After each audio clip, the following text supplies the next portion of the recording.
lamb shank for G1. Taj Mahal is the place that we come back over and over. Aloo samosa for you. I mean, this is as close to what you would find if you went back to Pakistan. This is mom's home cooking. Technically, it's Sohail and Farhat Ishaq's home cooking.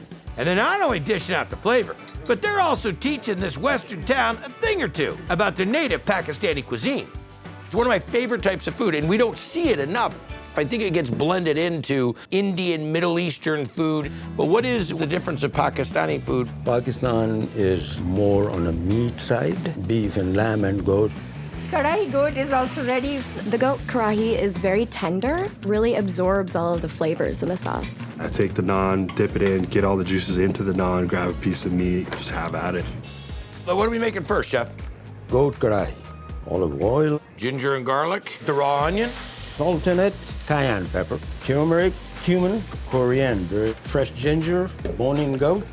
Very lean, love the rich flavor of it. As you know, I raise goats. How long are we gonna cook this down? Hour and a half minimum. What are we making now? Dough for the naan. Okay. Salt, baking powder, sugar, Dry active yeast. water in it, cold milk, oil in it, and flour. Now, how long are we gonna let this mix? 8 to 10 minutes, portion it, and then we start making the naan. Okay. Flour on it. Now our dough ball is ready for the stretch, What temperature do you think this is at? 400 degrees. 400 degrees. There you go. Easy peasy. Now getting it off is a different story. Fresh naan in here. Now we're gonna make the goat karahi. Habaneros, fresh serrano, That's gonna be nice and not hot. fresh cilantro, fresh tomatoes, goat karahi, cilantro, So the fresh naan, the karahi. and you're in heaven. Whenever somebody tells me that they don't like goat, I tell them, I don't think you've had goat prepared the right way. When we started serving goat, people had no idea how delicious this meat is. The fresh naan, there's just no beating that. Everything we eat with naan. Morning, naan, and night. Goat karahi for you. Garlic beef asado, Piroshki. So we start with the dough, yeast, water, and sugar. Then we add some eggs, sour cream, Okay? melted butter, and then we have milk, sugar, flour, and at the end, just add some oil. So when it pulls from the bowl, it'll be done. You'll bring it out. It'll proof for 2 hours. Yes, exactly. We'll go ahead and make the filling. So we start with the sauce, sugar, Filipino soy sauce, hoisin, oyster sauce. And then I add some chopped onions, add some minced garlic, chopped beef, So that's gonna cook down. add the sauce. Add a little cornstarch to it, tightens up, Yeah. and then we'll use that for the filling. Start So the rolling. dough is proofed, portioned out. I have the filling here, No wonder they only order one. and then fold it into a triangle shape. And are we gonna glaze these with anything on top? Yes, we're putting egg wash on it. Pop in the oven, what temperature? 350, 20 minutes. Our piroshkis are ready. The gorgeous Piroshki. Thank you. It's got the buttery crust. The filling's got a little sweet, a little soy. You get that hoisin oyster. It's delicious. Thank you. You ready for this? What's in the pot? Marvelous pecan. You came back for this. To Bar Garnica in Boise, Idaho, where real deal fast cooking means marinated pork, chicken croquetas, grilled lamb. Quite authentic. Authentic, you think? I would look at the use of tongue just like that with liver. Living in poor times, your family raised the one cow, you gotta figure out something to do with everything. Exactly. So this is just a way to not waste any of the meat. Right. What was it doing in the pot? Well, we boiled it for about 4 or 5 hours, kind of get it a little more tender, skin it. Okay. Whoa. It's really, Pungent. how did it become part of the menu? The former owner's mom used to make it every Saturday, so it's just been a tradition. We usually start serving it about 11:30, and most of the time we can run out by 1, Oh, I 2 bet o'clock. you do. Just want to slice it up a bit. It's like tongue bologna. We're gonna add a little bit of kosher salt to it, some granulated garlic. Just add a little more flavor. That tongue knows flavor. It's all about good grassy flavor. Well, now we gotta bread it, so we're gonna put a little flour, Please tell me we're frying this thing. Oh, yeah. Please tell. Oh, good. a little oil. Is that just gonna be the egg on the outside? There's no more flour? Nope, good. Hold back. Yes, yeah. Oh, it is. It's like French toast tongue. Oh, watch out. Oh, burn! Oh, I gotta go home and leave. Traumatized. So what happens here after we fry these up? We're gonna put this in a sauce. Olive oil, crushed red pepper, onion and garlic puree, tongue bits, some of the chiricetta pepper sauce, like ground up into it, salt, paprika, tomato sauce, a little tongue marinara. Sits there, marinates kind of with the sauce. Oh, it's good. It's good. I'm driving. All right. Eyes are bigger than my tongue. Whew. Yeah, they're rolling off the tongue today. They are. It's hot, I bet. Let it cool down. Wow. What do you think of that? It's fantastic. Yeah. The tongue, that is tender. It's like roast beef. The paprika, tomato, garlic sauce is off the chain. Yum, yum. Down goes the tongue. Really good sauce. This is the owner's mom's recipe that she used to do down here. Oh, yeah? So when people come down, they're getting it the legit way. Yeah, exactly. And it's absolutely delicious. It's a specialty. It's heaven. Slow-mo's ready? What I like about the food here is the best comfort food. And it's like coming into a friend's house. We have guests from all over the world. We bring them here. This is a very interesting restaurant, you know that? I still tell you, though, lamb grinder. Okay, now I ate my tongue. Can I have spicy lamb grinder, please? Yeah. So we got our fire roasted aromas, tomato paste, some Italian seasoning, garlic powder, minced garlic, red wine vinegar, salt and pepper, and some onion powder. Let this cook down. For about 20, 30 minutes until it gets nice and married flavors together, and then we give it a quick blend. All right, we're gonna make our ricotta. Feta, cream cheese, sour cream, basil, oregano, salt and pepper, garlic. And whip this. Whip it real good. What are we doing with sweet potatoes? We're gonna slice them, and then we're gonna start stacking. This is gonna be our ragu. So the ground beef, Diced onion, Italian seasoning. got the garlic deglazed with the red wine. We're gonna dump our marinara in, give it a good mix. Potatoes on the bottom. Sweet potato. We're gonna take our ragu, Now the funky ricotta with the feta. party cheese. 3 layers of this monster. We're gonna throw it in the oven, 350 for about an hour and a half, and it is ready to rock.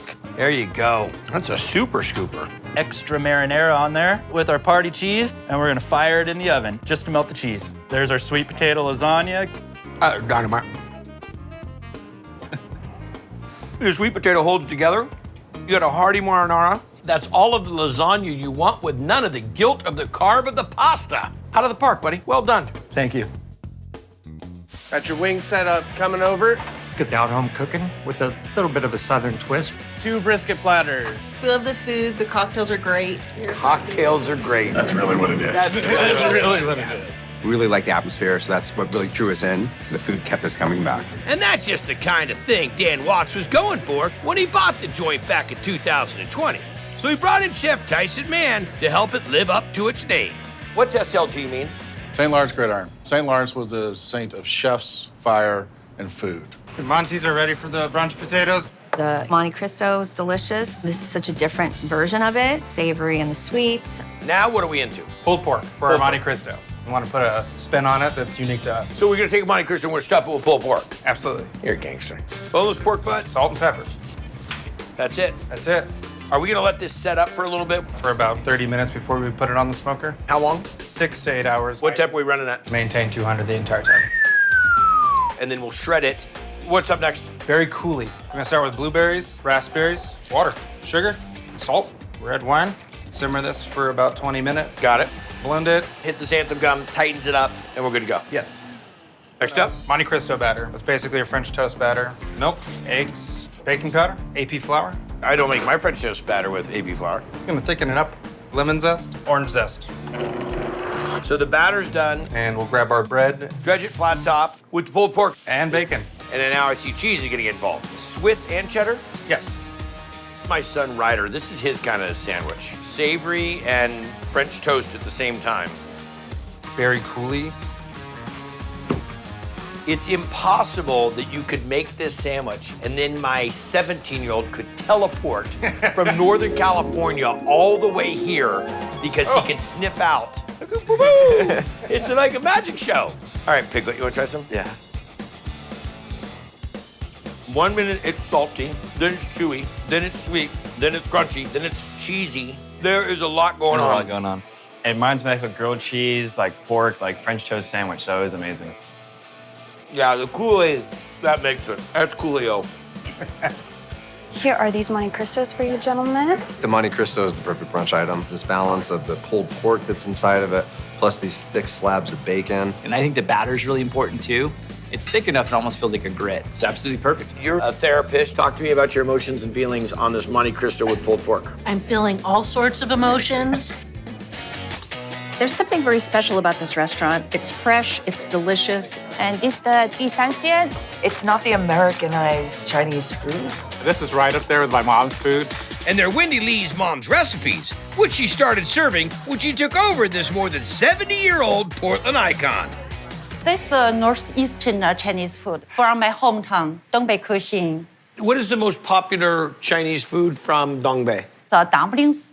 The dumplings I would call plumplings because they're so plump, just delicious. The seafood and pork dumplings have like a whole shrimp in them. I could just eat a whole plate of them. They're so good. We're gonna make dumplings. This is a seafood dumpling, pork, leek, shrimp. We're gonna make the dough for the dumpling. Add water to the salt. Okay. That's a high gluten flour. High gluten flour. Soybean oil and water. You just kind of mix until you see it the way you like it. Yes. We knead it? Yeah. Let it rest. 20 minutes, about 3 times like that. 3 times. We're gonna knead it. Yeah. So now we're gonna make the filling. Pork butt. Be careful, it's very dangerous. Talk about making it traditional. I bet you it's gonna taste awesome. You want to try? You want me to? Oh, I can. Wow, so fast. A little bit of water. That's my secret. Make it juicy. Soy sauce. Oyster sauce, dark soy sauce, the ginger and the green onion. Chicken base and salt. House oil. Seasoned. So it does have the Szechuan peppercorn. Yes. Because I get a little bit of that tingle on my tongue. Soybean oil. I can see how smooth and creamy that is. And then a lot of leeks. There you go. This is when you're gonna show me the magic. 1, 2, 3, 4, 5. That's just ridiculous how fast she does it. I'm gonna screw this up. 1, 2, 3, 4, 5. Good. Not bad for a rookie. The meat. 1 shrimp and press with both hands. How are we gonna cook them? Boiling water. 6 minutes. This just in, they're gonna be hot.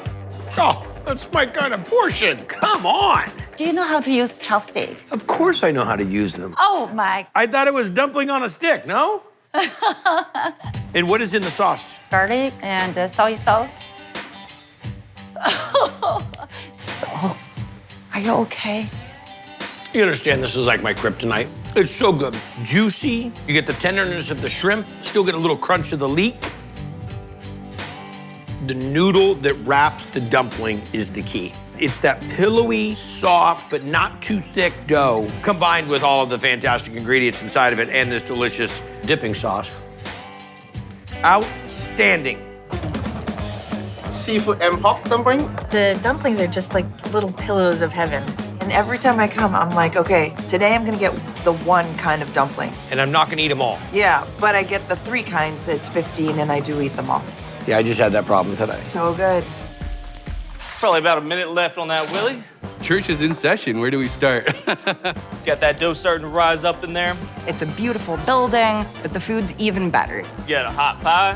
What does everybody think about having a pizza joint in a church? Everyone's like, in a church? You gotta go check it out. It certainly was a heavenly sight for Chad and Cinnamon Nemec when they spotted this place for sale while visiting from Austin. We went home from our vacation. 2 weeks later, came put a contract in. And Was it intended to be a house or was it intended to be a pizza joint? I wanted a house. He wanted a pizzeria. It really, really is beautiful. The building was built in 1912. It's on the National Historic Registry. Who's the pastor of pizza? Adam.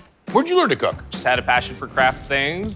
Prodigal Pig wrapping up right now. The Prodigal Pig's kind of a twist on a classic Hawaiian pizza. All right, so what are we gonna jump into now? We have a pork butt. We're gonna be smoking this and turning it into pulled pork for Prodigal Pig Pizza. Score the pork butt. You're tickling it. Scoring is like really cutting into it.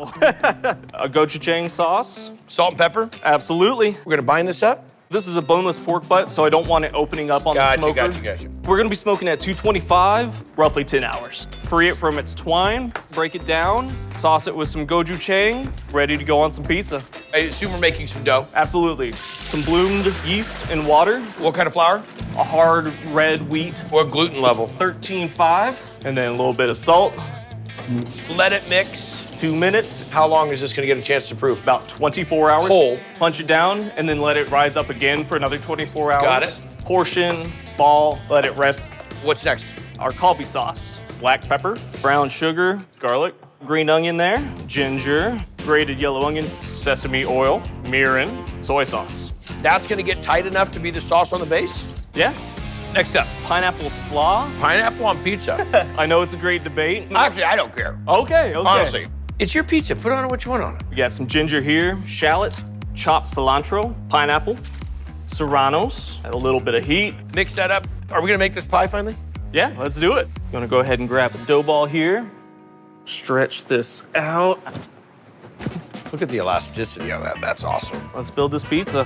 Kalbi sauce. Fresh mozz, gochujang pork here, little fontina. This is burning 700, 800 degrees. Yes, sir. And you should be able to cook this off. About 2 minutes or so. And what are we burning? All white oak. All right, all right, all right. Boom. Beautiful. You can just hear the crust. Pineapple slaw, pickled onion on top. And we have a completed Prodigal Pig right there. That's all she wrote. It's dynamite. That crust is so light and airy and fluffy. The balance that you create with that pineapple slaw, because you're getting a lot of heat from the serranos and the jalapenos, with the acidity from the onions countering the brown sugar that you have in the kalbi sauce. That's what gives it the balance and the harmony. I know I'm preaching to the choir on, but I gotta confess, it's excellent pizza. Gochujang pulled pork going on. It's a spin on a Hawaiian, but way, way better because you have that smoky deliciousness of the pork, and the kalbi sauce that's on that gives that a little bit of sweet and tangy at the same time. But this is actually Mexican 2.0 from Megan Sanchez and Alec Morrison. They started out delivering tacos, but landed on this torta spot after some real deal inspiration. I go to Mexico and I see the holy sandwich being served with all the fresh things that Mexican food has. I kind of lost my mind. We started making them, and that kind of took off. And we were like, what if we gave this all the attention that we'd be giving a taco? Masa y papa for Alec. What torta are we into now? The masa y papa. Potato and masa? Yeah. Oh, so a vegetarian torta? Yes. Huh. We're going to start with some mashed potatoes, Some mozzarella? salt, oil, and water. Okay. And we're just gonna make a sort of rustic little dough. I feel like I'm getting a sope with potatoes in it. It's exactly what it's like. See that? That goes down real lightly. That was just about right. Put our chili in. Roasted down jalapeno. Kind of get it tucked in there. Give it another smush. From here, we hand shape it. Could you make this more difficult? It's a salaried position. So I'll order this a day ahead of time. Exactly. Make sure that somebody can have this ready to go. We're gonna par bake it. What temp? 350 for 20 minutes. Got it. And what are we making here? Roasted tamarind tomatoes. Those are gonna go on the sandwich? Yes. Tuck our rosemary in. This is maybe the least traditional thing we do here. Some avocado leaf that we're Love putting that. in. Habanero. Garlic. Diluted tamarind paste. This is weird. Bit of oil, salt, and some pepper. Roast this off at... 375, about an hour and 20 minutes. What are we on to next? We're gonna make jalapeno mayo, charred chilies, garlic, salt, lime juice, some mayo. Let's see it. Okay, chef. So we're gonna put our jalapeno mayo on first. We can hide behind this thing. Tortas as big as your head, that's what we're going for. Good, well, you almost covered that. Okay. Once our huaraches are baked off, pan fry for about a minute. Both sides, going right on top. Wow. The tamarind tomato, I think I'm feeling lucky. I'm gonna get 3. There you go. Queso botanero. It's like queso fresco, and it's got a little chili and cilantro. Fresh onion with cilantro and lime. Slices of avocado, shredded cabbage, and pickled onion. And that's all she wrote.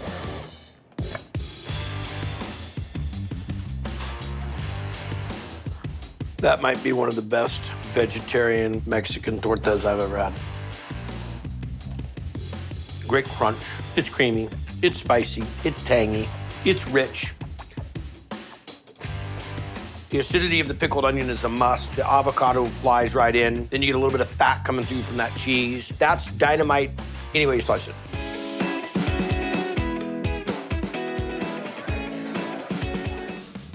Have a Grand Mound Trio ready? This place is pretty unique. For jalapeno summer. Thank you. The meat is what we come here for. Either bring your meat to get cured and fixed up or to come have a great sandwich.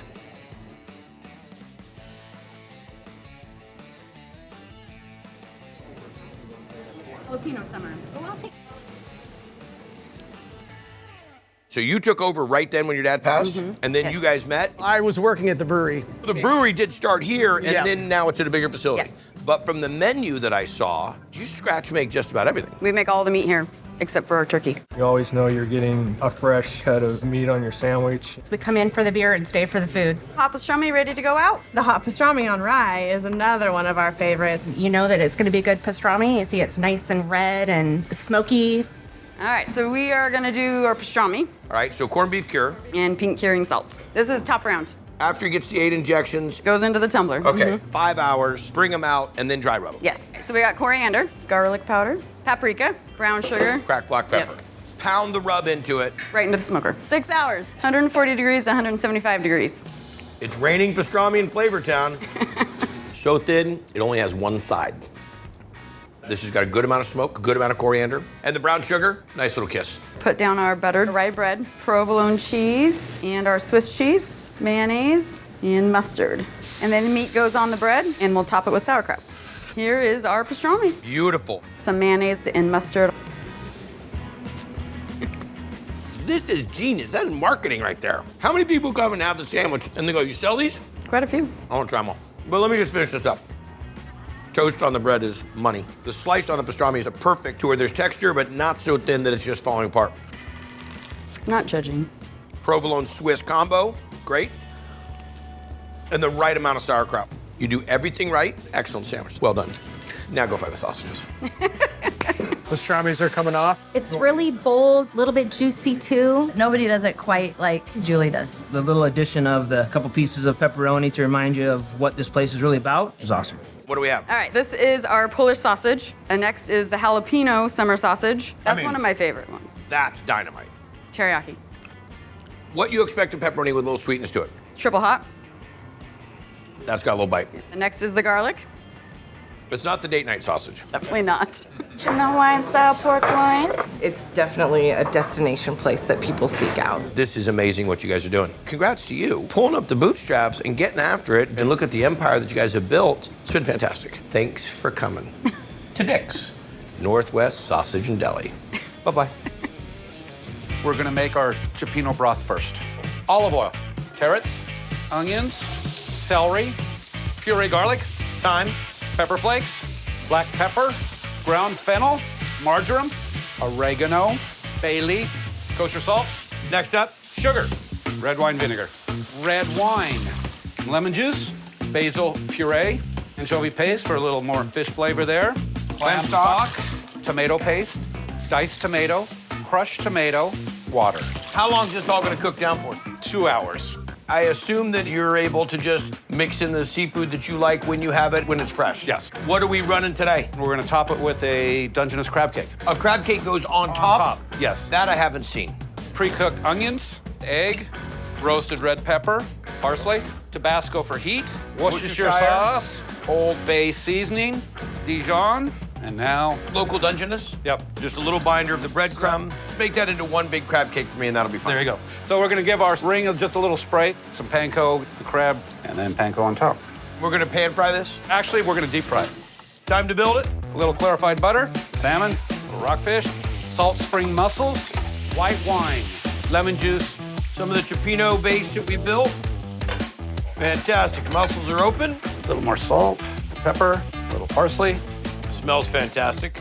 Crab cake, chive on top. And that's all she wrote. That's really good. That broth is fantastic. Typically, when you have cioppino, you like to have some bread or something to dip it into. And this crab cake on top is perfectly crunchy, which would be kind of like the crusty bread going into it. Works incredibly well.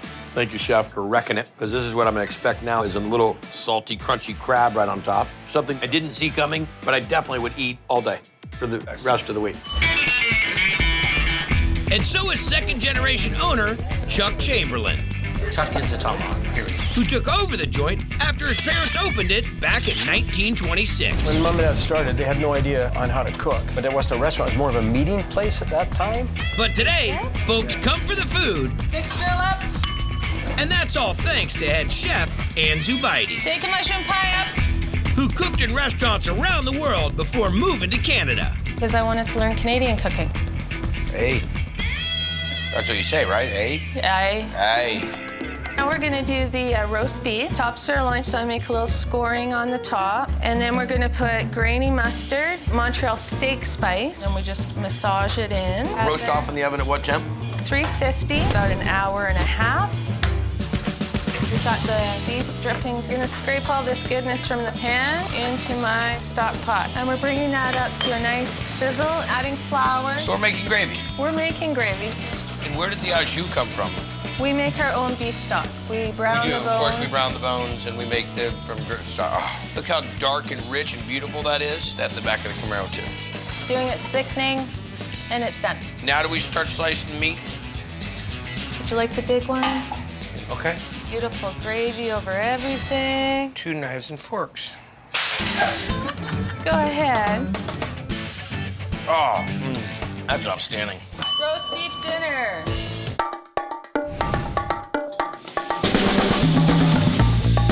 Even better than anything I've tasted in Asia.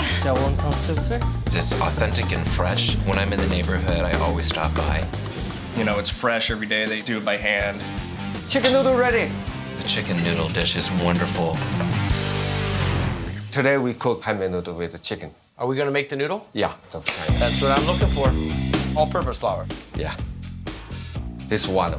Get out.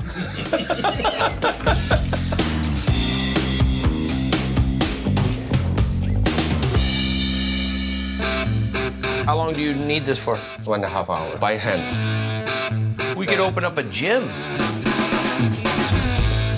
Just keeps taking it, folding it over, just creating all that gluten, so it's gonna give it the elasticity and the chew, the texture to this noodle. Who gets the punishment of making the noodle? Me. Every day. That guy's got a gun.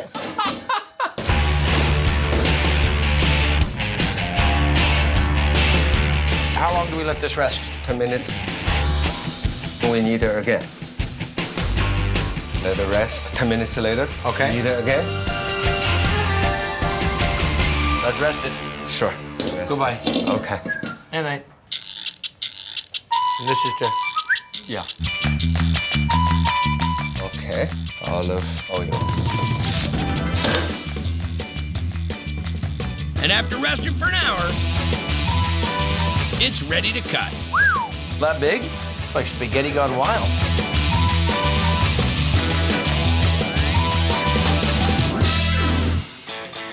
Okay. This. Okay. Fold it again. Okay.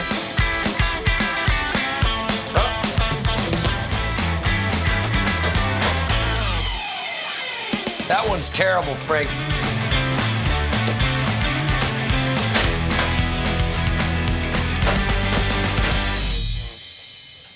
Now we're gonna make the chicken for the chicken noodle? Yeah. Okay. The breast. Yeah, chicken breast. A little bit frozen, nice and thin. I like that. Cornstarch. Egg white. The salt. A little bit of dashi. Yeah. Then you mix up. And how long does this marinate? 1 hour. It's like a rocket ship in Flavor Town, baby. A little bit of oil. Chicken.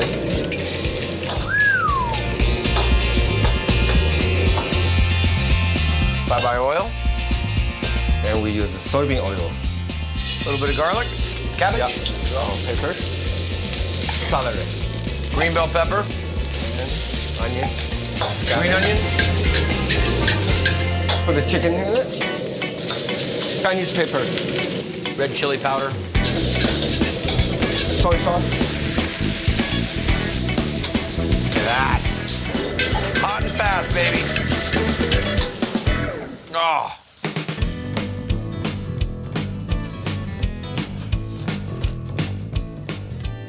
Is it terrible? Yeah, Frank. This is bad. I better get this all away from you.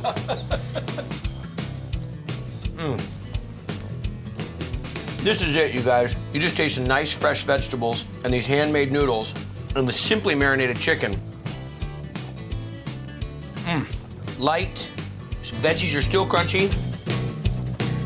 Is it right? Delicious. We have a bountiful beef for table 4. Joy is totally whimsical. She does amazing things with food. My favorite is the meatloaf. I mean, you can't go wrong with the pesto, and the meatloaf is delicious. It's comfort food upon comfort food.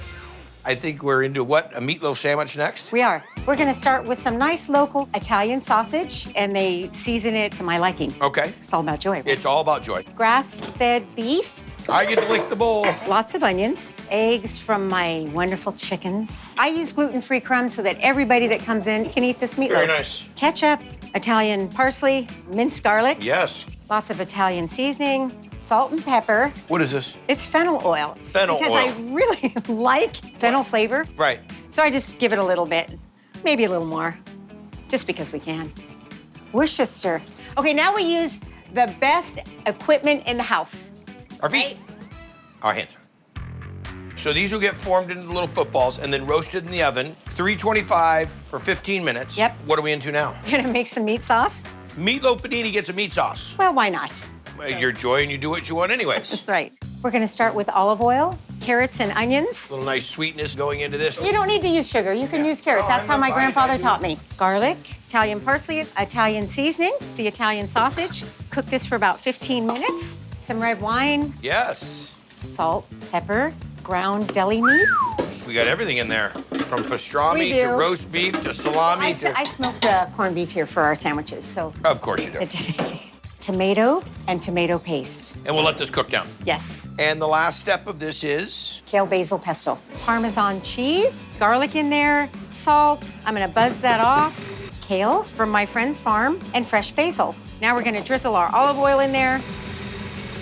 Are we ready to make this darn sandwich? We are, let's do it. Just gonna get some mayo on this nice rustic bread, just to kind of seal it so the meat sauce doesn't get through. Basil, kale, pesto. Gorgeous. Some meat sauce on there. This is meatloaf/meatball sandwich. Well, it just makes my heart sing because my grandfather used to make this in the Italian deli. Here comes the meatloaf. I love how chunky and rustic it is. Mmm. Great texture. Caramelized onions. Gotta go with a little of that, right? Why wouldn't you add 60 other things on your sandwich? Vardy cheese. We're gonna go grill it. That is one busy panini press.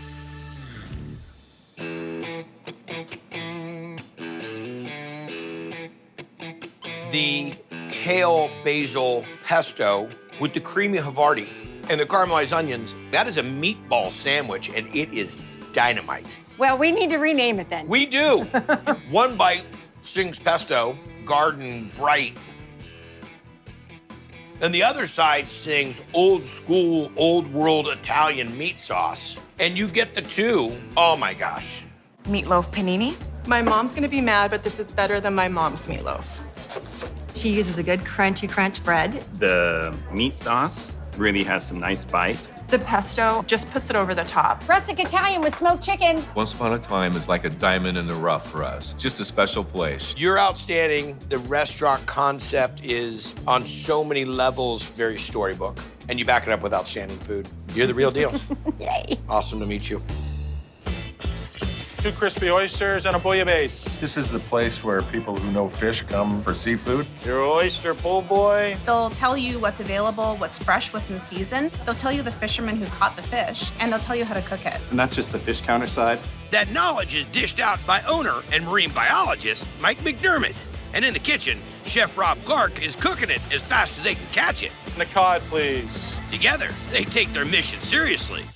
We demonstrate that you can have a local, responsible, sustainable seafood shop and still stay in business. It becomes with our customer an education process. Right, so it's education, conservation. Yeah, I mean, you can look at our case, it's super minimal. I want to try it all. And we'd love you to taste the Kita salmon. That's the fish and chips. I've never heard of fish and chips done with salmon. The place is known for its fish and chips. I don't think anybody does it any better. 2-piece salmon. This is unique. You don't just get your random white fish. It's one of the underdogs, unsung heroes. What's kicking this off? Tartar sauce, simple, fresh ingredients. Regular mayo. Lemon juice, cornichon. Ground up little pickles. Parsley, tarragon. Got it. Chopped capers, shallots, and a little bit of dry dill. This will just improve with a little bit of time. Yeah, about 2 hours. Next up. Batter. Up. Batter up. Oh, that's an American thing. Is that not you? No, Ain't played play baseball. I'm just kidding. All-purpose flour, rice flour, quite a bit of baking powder, actually. Quite a bit for sure. Cornstarch, and a touch of salt. Soda water. A little bit of local beer, You're getting the effervescence from the beer, the effervescence from the soda water. So one of the techniques we use is frozen stainless steel plates that keep the batter cold. The colder, the lighter and airier it's gonna puff when it hits the hot oil. Exactly. Love it. And what type of salmon is this we're gonna use? Harrison River wild kita, caught by the Chehalis First Nation. It's a meteor fish. We're just gonna batter this, put it on the cold plate. And we fry. So fresh cut fries. And what kind of potatoes are we getting? Local Kennebecs from Langley, and then some salmon, fit for a king. That right there, that's got a good amount of flavor, not oily one bit. And you get some great crunch. Batter's not too much. It's not competing with the fish. Tartar sauce, that's a nice balance right there. Fries are legit. Give me the rundown on the slaw. Kale, cabbage, rice vinegar, and celery seeds. Nice juxtaposition to the salty fried crunchy. Nicely done, my friend. It's classic diner food at its finest. Mozzarella sticks with homemade marinara. The mozzarella sticks are so good. The dipping sauce is out of this world. Mozzarella sticks. The mozzarella sticks are amazing. The mozzarella is hot and fresh. They crunch, they pull. The marinara is really good. It's like you take your mozzarella sticks very seriously. We got an egg wash here. We're gonna throw a few spices in. Sugar, garlic powder, a little oregano, paprika, dry mustard, lemon pepper, black pepper. Goes right in the egg wash. Right in the egg wash. Okay. You want some milk in this too? Just a touch. Okay, that's good. We have the beautiful mozzarella logs that were cut into the precise 5/8 of an inch, 5/8 by 5/8. There you go. Flour on them, then you gotta knock the flour off. Went to the egg wash. Into the panko. So you go like this, and then hit the ends. We're gonna batter them again. The little roll thing is interesting. So it keeps it from being square. Now it becomes a little bit more round. After they set up for a couple hours, they'll fry at 350. That's right. And we're gonna serve them with some fresh marinara. All right, Big Joe. Throw a little olive oil in the bottom. It's all about garlic. Just a hint of brown in there, and the plum tomatoes.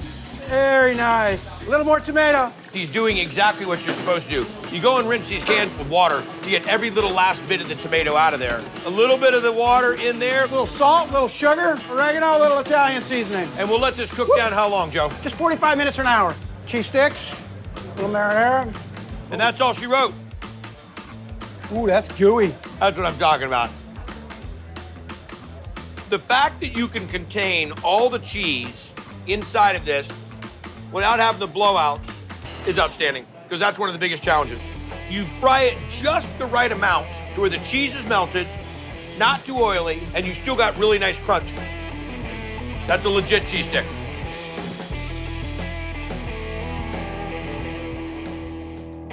Been doing business for over 50 years and is now called Jimmy's down the street. Chicken fried skillets up. 50s diner kind of place. It's like a down-home country kitchen. Biscuits and gravy up. You get a lot of food. Here's your chicken fried skillet. Hungry guys to feed. A lot of loggers, construction guys. And just about everyone else. We come here all the time. We love it. Pancakes, hash browns, everything. Simple, straightforward comfort food, man. Same stuff this joint's been serving up for decades. Broccoli and cheddar scramble. So when longtime restaurant vet Jimmy Pertee bought the place, A little more coffee. he kept what worked. It's essentially the same menu. With a few of his own twists. Where'd the recipe for the chicken and dumplings come from? From my mother. And now head cook Ben McFarland's cranking them out. Chicken and dumplings up. This chicken and dumpling is to die for. This is the chicken for the chicken and dumplings. What we're gonna do is skin it. Skin it first? This is the fun part. It doesn't dry out? No. I leave the fat on it. Fat's flavor. Throw it on the sheet pan. Add olive oil. Just rub the olive oil on it. There you go. And I'm gonna sprinkle the rosemary on there. Salt and pepper? Nope. Living on the edge, huh? That's right. And then we bake it. Without any skin? Without any skin. Seasons the chicken without having to worry about the rosemary not penetrating the skin. I'm down with that. Roast off at 350 for how long? 40 minutes. It's cooled down and now you debone it. That's right. A lot of work for chicken and dumplings. You know it is, but it's worth it. All right, brother, what are we on to now? Dough for our dumplings and little biscuits to go on top. Let's roll. Flour, baking powder, baking soda, Leavening agent. salt. Mix it in the Hobart. I'm gonna add the butter about 10 minutes. This is what we mix together, kind of eyeball it around here. Buttermilk, acid, that helps activate the leavening agent. Just mix it. So it's just a little wet tacky. Pat it out. You don't want to mess with it too much. Give it one quick little roll. 1/4 inch. Just knocked over your shot glass. That's all right. It's more than a shot glass. That's our dumpling cutter here. I like your idea. This is the same dough we're gonna use for the biscuits. Cut them smaller. You'll cut them smaller than this? That's right. Rework it. How can you make any smaller? We use what's available. This is really the way you guys do this? This is really the way we do it. I'm down with it, but gosh, that looks like a lot of work. Now onto a grease sheet, pop them in the oven, 350 for 6 minutes. Yep. Time to make the chicken and dumplings. Start with our water, carrots, dill, cayenne pepper, parsley, basil, salt, and let that come to a boil and cook. So that's boiling. The carrots are soft. We're gonna add onions, celery, and our peas. Throw in our chicken. We have chicken stock coming into this game at all? Nope. So no chicken stock. No chicken stock. We'll let it boil with the chicken for a minute and get the flavor and the fat out of the chicken. And we're gonna throw our dumplings in there. That just goes till those puff up? We'll boil it for about 10 minutes till the dough cooks, and then it's ready to go. Wait to try this. That's a normal portion? That's our normal portion. We're gonna add our little biscuits. That is thick. I didn't think it was gonna nearly have the chicken flavor. You got a ton in there. Look at that big piece of chicken, the veggies. Look at the dumplings, though, right there. Firm but tender dumplings, got texture. Delicious, man. Scratch-made chicken and dumplings. You don't see this every day. It's good eats, man. Chicken dumplings? That's some really righteous chicken and dumplings, don't you think? Yes, it is. Some of the best I've had. Perfect. Okay, I've got a Wisconsin and a Chicago. I'm a big eater, and I like big hamburgers and big hot dogs, and this is definitely it. You can expect to get messy. We never suffer from the lack of food when we come here. And that's how owners Craig and Kim Zumwalt like it, big and bold. After working in Nashville's music biz, Craig headed back home and opened this place in '06. How many people live here in Lancaster? Probably about 30. Wow. Is this a trailer? It's a race trailer. And then you built the shed on next to it? Yes. Awesome. And they're definitely trying to kick it into gear when it comes to their high-octane signature burger. Okay, I've got a big block. The burger is bigger than my head. That huge. This is just explosion of taste, literally. I mean, because there are just so many ingredients in it. We're gonna make a big block. Big block, okay? Let's do it. We have our bread made for us. Then, Whoosh. we're gonna put some butter on that, Mo. Bring a little Parmesan, put it right across there. Bring out some burger here. Looks like about a half pounder right there to me. Yeah, that works. We'll get 2 of those. Is it 1 pound burger? Yeah, 1 pound burger, yeah. Now we're gonna just throw this on here like this. We're just gonna take this and concave her a little bit. Grab a little onion. Gonna throw on a little bit of bacon. Going right in the middle. Yep. Gonna smash her down. Let it caramelize real good. Now we're gonna cut a hole in the middle of the bun. We're gonna add an egg. Now we're gonna add a little cheddar cheese sauce. About like that. Put a little cheddar on the top. Is this the family plan? Yes. All right. Now we're gonna build a cheese skirt. We're gonna start out with a little Parmesan. Okay. A little cheddar, onion, matzo, bacon. Does it come with a heart paddle? Right. Stack on a little bacon. We're gonna stick this dome on top there. So our cheese is just about ready to roll here. Just so everybody's up to speed, close to a cup of cheese has been assembled in this this dish. Well, looks like everything's ready. Now we're gonna take this, slam that right over on that. Then we're gonna take this guy, put it right there. Add a little lettuce. We got this, mayonnaise, tomato.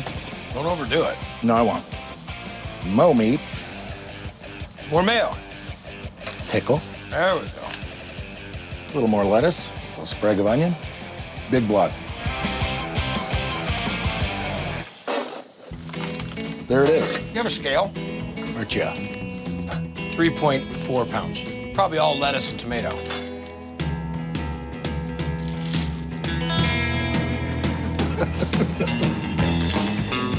Oh.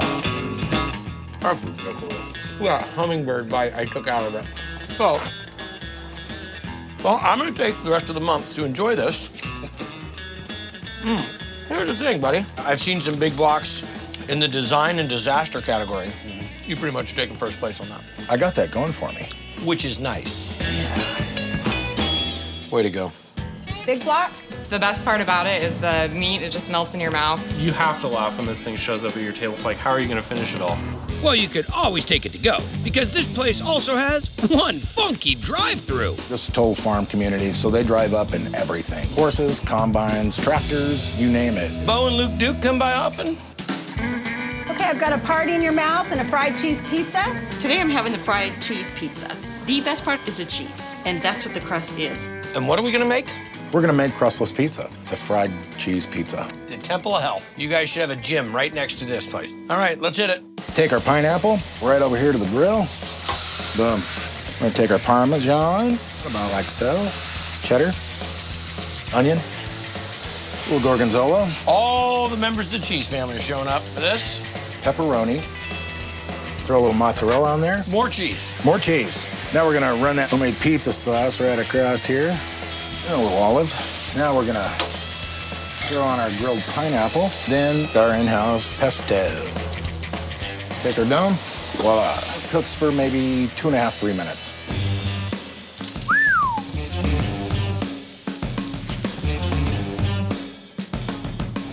So we're gonna top it with some sliced tomatoes. We're gonna cut it. Wow, that holds up a lot better than I thought it was going to. This right here is just a gigantic thing of that crunchy fried cheese that you love on the outside of a quesadilla. The fact that you put toppings on it, God, it's crazy. Look at that. Fried cheese, can't beat it. Hey, here, Carrie, here's your fried cheese pizza. It's extremely addicting. You have to share it. Everybody wants to try it. I've never seen a fried cheese pizza anywhere else. Junkyard is unique foods that you just can't find anywhere else. This is a hidden gem. I'm telling you, dude, we've seen some crazy stuff on Triple D. Yeah. This is up there. Crazy Craig and the car carrier. Loving it. Very nice, brother. For the soy sesame garlic sandwich. We're gonna start with black pepper, kosher salt, granulated sugar, granulated garlic, bay leaf, Crushed up. coriander, toasted fennel seed, and granulated onion. Dig it. A little warm water. And then we like to cool it down with Yeah, you some don't cold wanna- water. It's kind of not chicken poach. Nope. Drop the chicken, 8 hours. Now we're gonna rack it. Let it pull a little bit of its moisture out. Okay, what's the batter? All right, we got some cornstarch here. Got some gluten-free flour, kosher salt, little baking powder there. Okay. And then rice flour. Water, cold. The vodka helps the crust evaporate. And then we're gonna blend it up. Now we've got our brine chicken. I like to leave the fat on, straight up cornstarch. And then we just drop it in, just let it drain off, we'll drop it in the fryer. Just like that. Yep. Comes out sort of like a potato chip crust. What are we making now? What's this? The soy sesame garlic sauce, crispy garlic, crispy shallots, sesame seeds. We're gonna blend these up, make a tahini with them. Oh. It does look like gravel. We just add. Sweet soy, which is really thick. So we're gonna put together a soy sesame garlic sandwich here. Lemon aioli, crispy shallots on top, baby kale tossed in sesame vinaigrette, and the pièce de résistance, chicken thigh.